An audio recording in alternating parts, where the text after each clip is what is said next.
Bueno, ya estamos de regreso y como les había adelantado, ya tenemos en la línea al secretario de Educación Pública, Esteban Moctezuma, está hoy con nosotros, estuvo en la mañanera y en Palacio Nacional. Hoy anunció que los alumnos van a volver a clases el 1 de junio, que el ciclo escolar se extiende hasta el próximo 17 de julio. Y yo sé que en fechas recientes pues había habido mucha confusión al respecto porque había circulado la versión de que podía incluso perderse todo el ciclo escolar, todo el año escolar. Esteban, ¿cómo estás? Buen día. Adela, ¿cómo estás? Muy buenos días. Un saludo a todo tu auditorio. Oye, antes que cualquier otra cosa, bueno, te vimos en la mañanera, te vimos bien, pero ¿cómo estás de salud? ¿Cómo están todos bien, por ahí? Todos bien, ¿y ustedes? Bien, afortunadamente también. Tú usando el tapabocas, te hemos visto. Pues siempre lo uso porque he leído que es un auxiliar preventivo. Pues sí, y que ha traído beneficios en otros países donde además es obligatorio llevarlo. Oye, a ver, Esteban, entonces, la semana pasada de hecho habíamos acordado tener una entrevista, pero no tenías del todo claro cómo iba a estar esto, pero nunca se consideró el hecho de que se perdiera el ciclo escolar, ¿o sí? Nunca perder el ciclo escolar o dar por cancelado el ciclo o pasar a todo mundo aprobado automático. No sé pues de dónde salió eso, pero no tiene ningún sustento veraz. Ahora, lo que anuncias esta mañana, quiere decir que entonces se pospone el ciclo escolar, ¿no? Es decir, los alumnos acabarán más tarde, digamos. Sí, 2 semanas más. De hecho, el término del ciclo escolar iba a ser el 3 de julio, ahora será el 17, pero además vamos a reubicar lo que se llaman los consejos técnicos escolares para que todos los días sean de trabajo. Y por otra parte hemos visto que sobre todo las 2 primeras semanas previas a las vacaciones, como le dimos tiempo a las maestras y a los maestros de hablar con sus alumnos y de dejarles tareas y darles lineamientos de estudio, se estudió muy bien previas a las vacaciones de Semana Santa, y ahora con Aprende en Casa también pues va a ser un auxiliar para mantener a los niños aprendiendo. Y la educación a distancia, la educación en línea, pues es algo muy importante. Hoy, por ejemplo, en un momento más, vamos a tener una capacitación para el uso precisamente de tecnologías digitales. Lo abrimos al magisterio y Adela, se inscribieron 500,000 maestras y maestros. O sea, estamos sorprendidos de la respuesta que han tenido y de las ganas que tienen de trabajar y de aprender y de impulsar la educación en línea, que afortunadamente hoy el señor presidente pues reiteró que quiere a todo México conectado y a Internet para todos. Pues ojalá esa sería una gran noticia, pero dime, hasta este momento, ¿qué retroalimentación? Me dices una gran respuesta por parte del magisterio, ¿no? Pero ¿qué retroalimentación has tenido de las clases en línea, Esteban? Porque hay familias, y hay madres de familias sobre todo, que dicen que esto pues ha resultado complicado, ¿no? Y hay lugares a donde pues no, que todavía no están conectados. Hay lugares en nuestro país que todavía no están conectados. Así es, Adela, qué bueno que lo preguntas, porque digamos, para darle seguimiento al ciclo escolar, lo que se definió fuera que se siguieran los libros de texto gratuito. Incluso los maestros llegan a decirles: tal día lees tales páginas, haces tal ejercicio, consultas tal cosa, y es algo que tienen todos los niños. O sea, en cuanto a la educación y el cumplimiento de planes y programas, hay afortunadamente una plataforma común, un piso parejo para todos, que son los libros de texto gratuito. Después de eso, hay un auxiliar, que es un auxiliar educativo que hemos construido, que es la televisión, Aprende en tu Casa. En el caso de las comunidades indígenas, vamos a utilizar la radio, Y en comunidades donde no haya nada, ni radio, ni televisión, ni nada, estamos llegando con unos cuadernillos que están distribuyendo en CONAFE. La educación en línea es un auxiliar y por eso no es necesario tenerla para poder cumplir con lo que se está solicitando. Pero además todo esto, Adela, es para ayudar a las niñas y a los niños a seguir aprendiendo. Pero cuando regresen a clases va a haber cada maestro verá qué requieren para construir un curso remedial que les permita tomar de nuevo el curso hasta concluirlo. Y lo que es también algo importante que la gente tiene que conocer es que cuando salimos al retiro por la pandemia ya llevábamos un avance del 73% del ciclo escolar, o sea... El ciclo escolar. Por eso es que... Por eso nunca se consideró... Por eso nunca se consideró darlo por terminado y perderlo, ¿no? Sí, nunca se consideró, o en todo caso que... Era absolutamente una mala decisión pensar así, pero además porque pues los niños y las niñas, los padres de familia y madres de familia quieren trabajar. O sea, a mí me llegaron muchísimos correos de madres de familia diciendo qué bueno que mañana ya aprende en línea y que voy a poner a mis hijos a trabajar y ellos también están contentos de trabajar. Es una experiencia nueva para todos nosotros. Estamos respondiendo ante una crisis, tratando de hacerlo con oportunidad. Seguramente, Adela, pues vamos a cometer errores, va a haber problemas y todo, porque estamos cambiándole las ruedas al tren en marcha, ¿no? Pero creo que la respuesta ha sido muy buena y sobre todo de las maestras y los maestros, a quienes mando un gran saludo. Oye, es nueva, sí es novedoso, pero tiene un grado de complejidad también, ¿no? Y por la realidad de nuestro país también. Tú has hecho televisión, Adela, obviamente radio, y sabes lo complejo que es, ¿no? Entonces, el simple hecho de la comunicación, pues es muy complicado porque no es lo mismo dar clases, ¿no?, en un salón que dar clases en un programa de televisión. Ahora, lo que sí queremos que quede bien claro es que nunca hemos pensado que la casa está sustituyendo a la escuela. Esto es un auxiliar para aprovechar el tiempo de la pandemia, pero hemos visto que los maestros y las maestras son insustituibles, o sea que realmente quien sabe cómo conducir a un niño, focalizarlo en el aprendizaje, pues son los maestros. Pregúntale a tus amigas mamás y papás cómo les va con sus hijos en casa y cada vez aman más a los maestros y a las maestras. Sí, claro, yo estoy de acuerdo contigo. Hay un meme por ahí que estuvo circulando ayer que te voy a hacer llegar. Oye, pero por otro lado, pues se ha hecho en otros países y creo que en alguna ocasión hemos hablado de esto, Esteban. Esto de alguna manera va a propiciar que se cambie la manera de educar, ¿no? Ahora claro. Sí, ¿no? A ver, cuéntame. Claro, ¿Qué has pensado al respecto? Mira, para empezar ya estamos construyendo el canal de televisión de la SEP.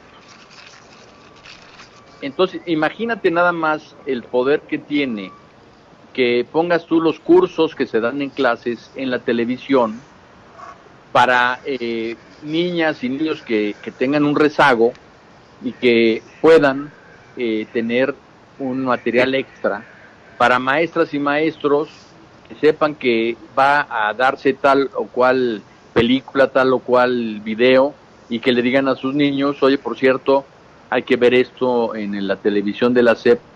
Y por otro lado, el tema digital, pues sin duda, es algo pues que ya llegó para quedarse, y las maestras y los maestros lo están viendo como una herramienta de apoyo, no como algo que venga a sustituir el salón de clase, sino como una herramienta de apoyo.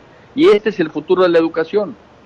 Maestros y maestras que en vez de hacer un dictado en clase, le digan a los niños que ellos sean los que produzcan, se informen y creen su propio aprendizaje.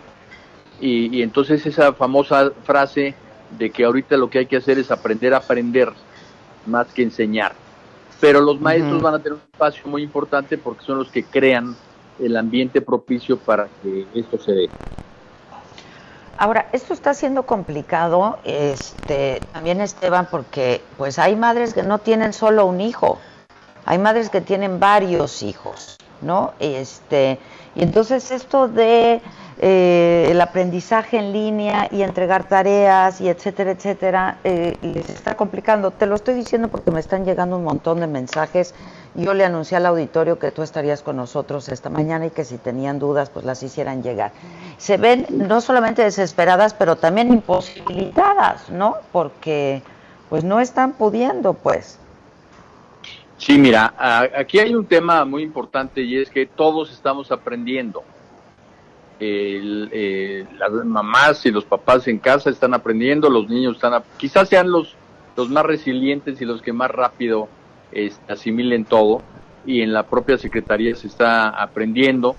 Lo de las tareas, lo que definimos fue que hubiera lo que llamamos una carpeta de experiencias, en donde la niña o el niño meta todo su trabajo, que escriba también sus experiencias en casa y se las entregue a la maestra o al maestro al regreso a clases. O sea, no es algo que tengan que estar haciendo de manera recurrente, a menos que esta escuela sea una escuela privada que tenga una dinámica distinta, que es el caso seguramente de tus amigas. A ver, ahora otra pregunta, que ahora hay toda una batería de preguntas del auditorio que ahora comparto contigo, y si eres tan amable, de poderlas sí, me interesa mucho la retroalimentación, mándame.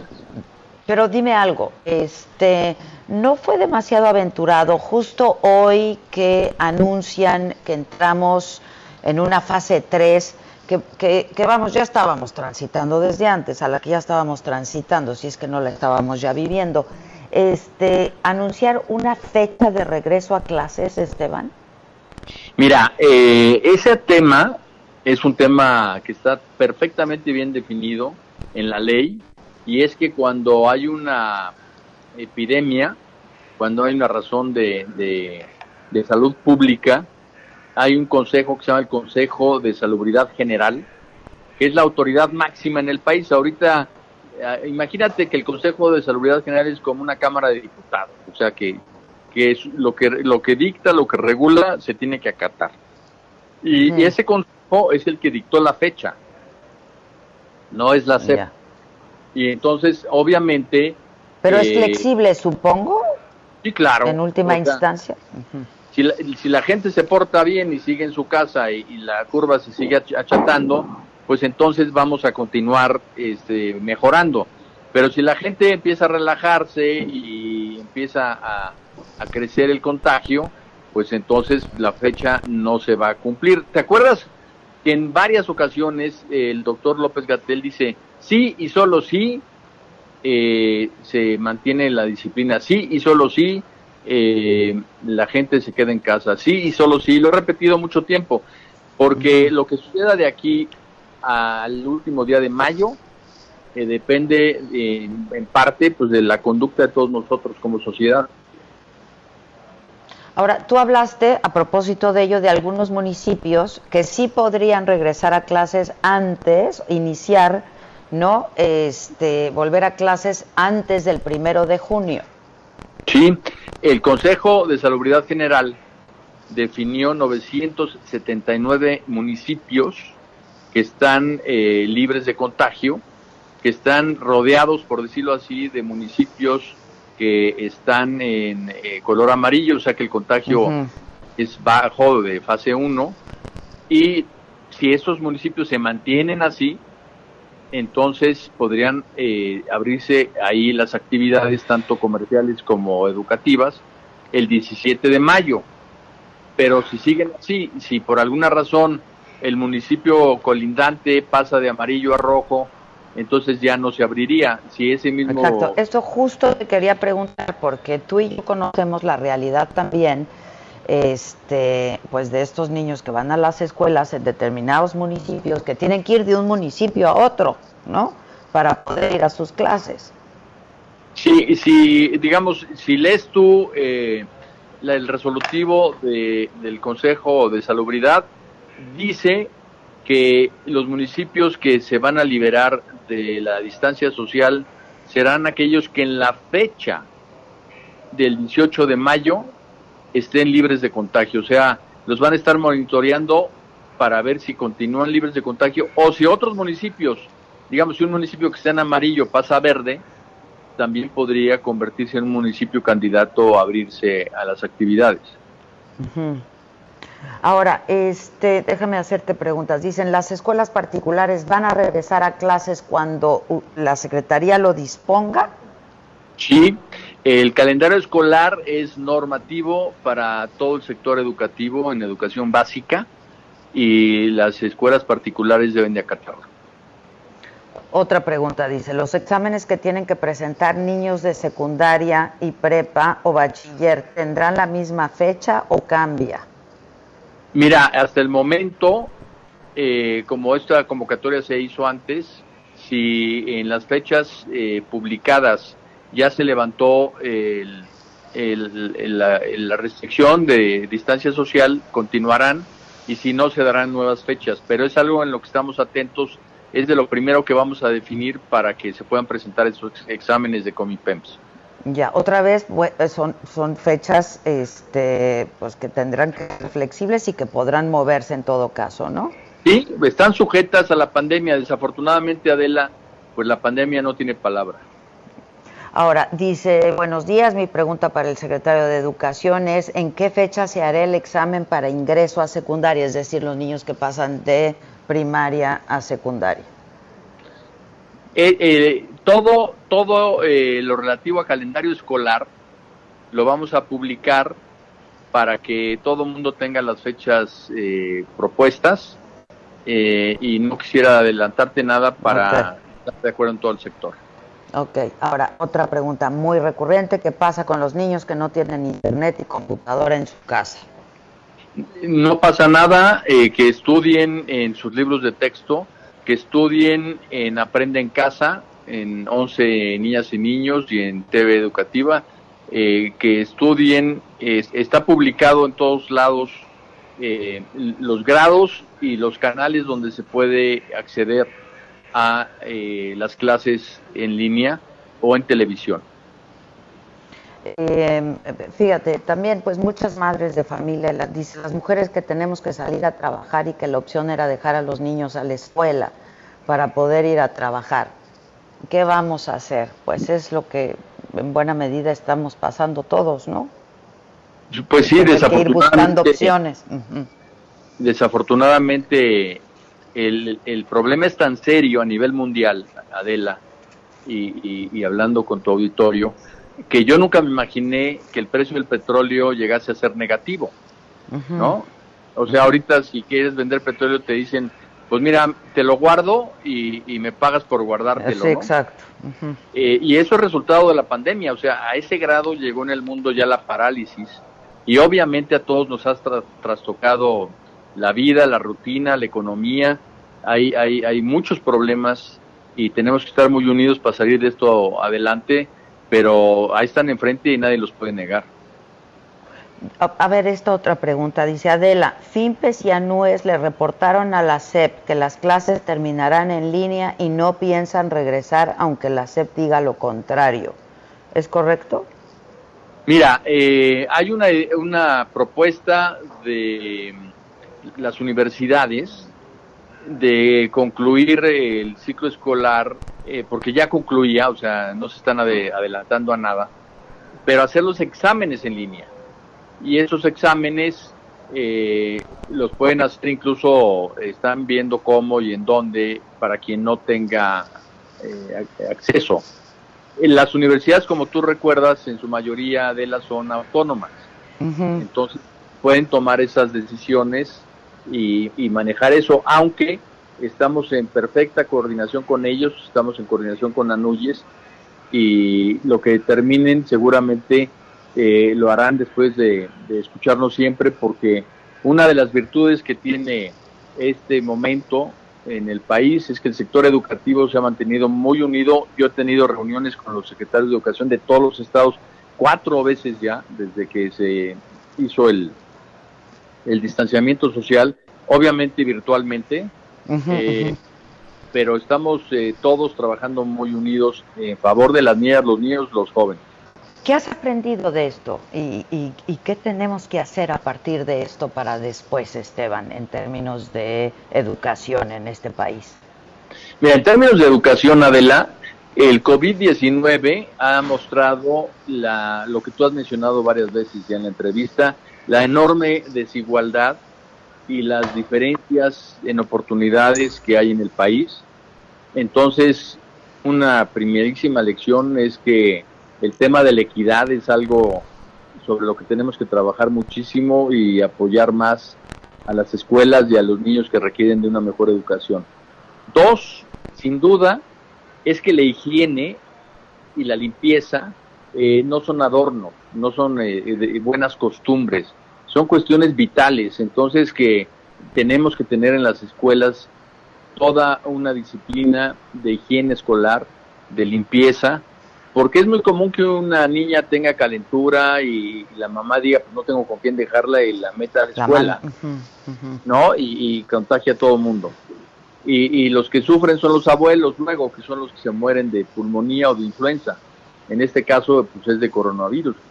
Y desafortunadamente, pues todas estas enfermedades respiratorias, broncorespiratorios, pues aparecen todos los inviernos, ¿no? Entonces, al regreso a clases, estoy viendo con salud un protocolo para ver qué tipo de cuestiones de higiene y de salud debemos incorporar ya como norma a las escuelas. Y lo mismo en materia de limpieza, que no haya basura, que los niños aprendan a no tirar basura, y son cosas que son muy importantes en la convivencia social. Otro tema muy importante, que incluso está en la Constitución, lo metimos en el acuerdo educativo, fue que los padres y madres de familia participaran más en la educación.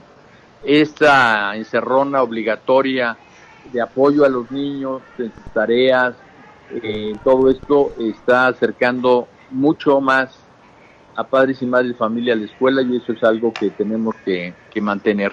Y finalmente, la educación en línea, que ahora que el presidente logre darle al país internet para todos, pues tenemos que trabajar mucho en ello, y el internet es una herramienta. El otro día alguien decía, pero es que el internet es como un cuaderno, es una herramienta, lo importante son los contenidos. Sí, claro, como en todo, ¿no? Claro. Como en todo, y en eso tenemos que estar trabajando mucho en la educación mexicana, en tener los mejores contenidos posibles. Por cierto, nos ha ayudado mucho, por ejemplo, la Fundación Carlos Slim, que ha tenido la bondad de darnos gratuitamente plataformas, contenidos, todo lo que tiene de la Khan Academy. Ha habido un gran apoyo, y lo mismo que Google y Microsoft nos han apoyado de una manera muy importante. A propósito de la Khan Academy, por ejemplo, yo entrevisté al fundador de Khan Academy alguna vez, y su apuesta es a ese tipo de educación en línea. Así es, y por eso es que la creó, pero lo que hizo el ingeniero Slim fue traducirla al español, que eso es muy importante. Sí, lo sé, hizo un acuerdo con Khan, sí, lo sé. Así es. Y lo están usando ahora. Qué bueno que entrevistes siempre gente importante, Adela, me siento honrado. Esteban, yo estoy seriamente preocupada. ¿El regreso a clases va a ser con tapabocas obligatorio? Es de las cosas que tengo que ver con la Secretaría de Salud, porque una de las cosas que ha sucedido es que mucha gente puede improvisar su tapabocas, ¿no? He visto muchos tapabocas muy creativos además, y definitivamente el usarlo, por eso lo uso, protege al de enfrente, y si el de enfrente tiene tapabocas te protege a ti, entonces puede ser importante. Ahora, si ya se acabó o ya en una fase tan baja la pandemia que no se requiera tomar medidas extremas, pues la norma sí será que si alguien tiene gripa, si alguien se siente mal, si alguien tiene tos, pues que use tapabocas, ¿no? Cubrebocas se oye más bonito, que use cubrebocas. Y eso pues tiene que ser una cultura. Tú vas a Japón y El tapabocas también se oye bonito y deberíamos de usarlo más y mejor, ¿eh? Pero bueno. Pero a ti no te conviene el tapabocas. Pues no, pero conozco a muchos que sí les convendría mucho porque nunca hay que perder la oportunidad de pronto de quedarse callados. Exactamente, ¿no? Oye, finalmente, bueno, pues tú conoces a mis hijos, etcétera. Yo he visto, mi hija, por ejemplo, está siguiendo con sus estudios de licenciatura en línea en una universidad de Estados Unidos. Y, por ejemplo, yo he visto y he estado leyendo un montón sobre esto, que hay mucho apoyo emocional, psicológico también a los alumnos, tanto a los pequeños, a los grandes, como a los padres de familia en línea. Han pensado en esto, Esteban? Porque no me parece un asunto menor en lo absoluto, ¿eh? ¿Cómo están los niños? Sí, qué bueno que lo mencionas, sí.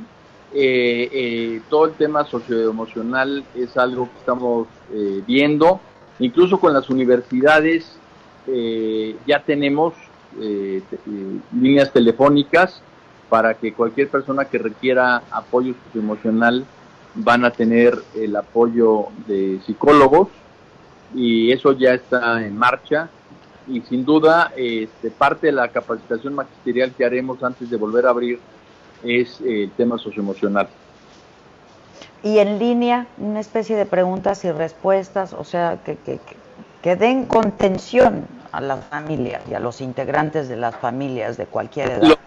Lo podríamos hacer en línea, pero de nuevo, siguiendo tu línea de argumentación, pues hay muchas maestras que no la tienen, por eso lo vamos a hacer de cualquier forma, por las vías, digamos, regulares que tiene la Secretaría para hablar con el resto de...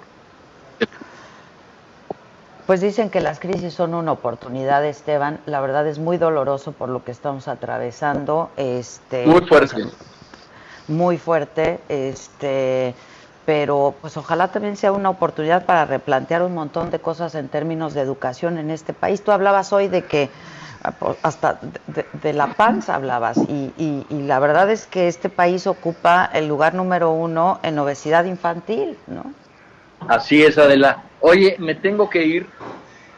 Yo también. Te agradezco la entrevista y mantengamos en contacto durante toda esta época. Ya vas. Bueno, pues gracias, Esteban. Saludos a todos. Gracias. Igualmente es Esteban Moctezuma, secretario de Educación Pública.